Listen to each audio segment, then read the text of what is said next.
Tapi anyway kan ini izin sudah dibatalkan kan, sehingga tidak ada lagi izin investasi asing yang masuk yang bisa beroperasi di Indonesia. Saya minta, apakah Anda melihat bahwa ini orang juga sebagian melihat wah ini kemenangan untuk siapa? Kemenangan pada tekanan-tekanan kelompokkah sehingga setiap kebijakan bisa berubah berdasarkan kekuatan massa? Apakah ini bisa dipandang sebagai kemenangan kelompok yang kemudian dianggap wah ini kegagalan demokrasi politik demokrasi di Indonesia. ini adalah kegagalan Dimulai demokrasi. dengan manipulasi agama, dipakai dengan massa, dipakai untuk bargaining power. Ini kegagalan politik, kegagalan partai politik, kegagalan tokoh-tokoh politik yang menggunakan agama Islam dengan memakai itu. Oke, untuk menghantar itu. Pertanyaan terakhir yang sama juga untuk Bung Ali Mardhani Sera. Ketika ini dibatalkan, apakah Anda melihat ini kemenangan tekanan-tekanan partai politik seperti yang Anda lakukan, PKS misalnya? Tidak, Rosi.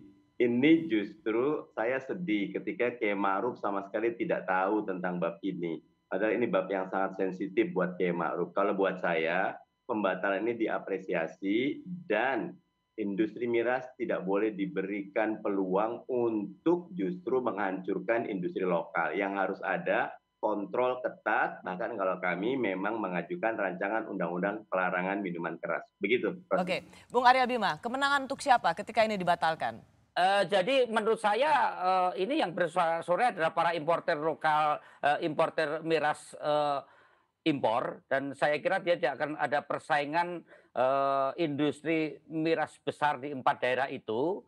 Dan saya percaya sebenarnya Perpres ini tetap melindungi local wisdom. Tapi kan udah dibatalin kan?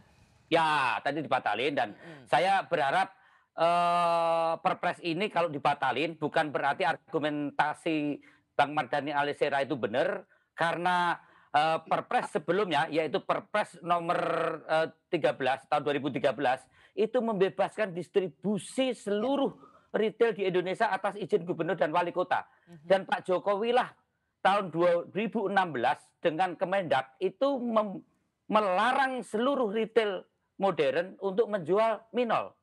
Ini yang perlu saya sampaikan. Jadi kan gini, sederhananya supaya penonton memahami apa yang sedang kita bicarakan, dikembalikan kepada situasi sebelumnya kan. Jadi bahwa sebelumnya bukan berarti kemudian terkendali distribusi minuman keras, akan lebih liar. Pabrik-pabrik akan bisa di seluruh 34 provinsi.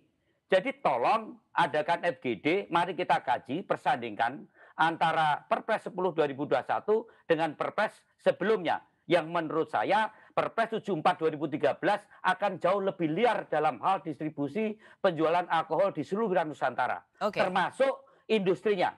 Nah, kalau Perpres 2021 nomor 10 itu justru membatasi di wilayah tempat untuk industri-industri besar supaya kita ini juga bisa dong ada sake, ada berbagai impor-impor minuman itu juga karakteristik local wisdom yang kita bisa ekspor. Jadi menurut saya ini harus kita kaji secara jernih, secara lebih adil.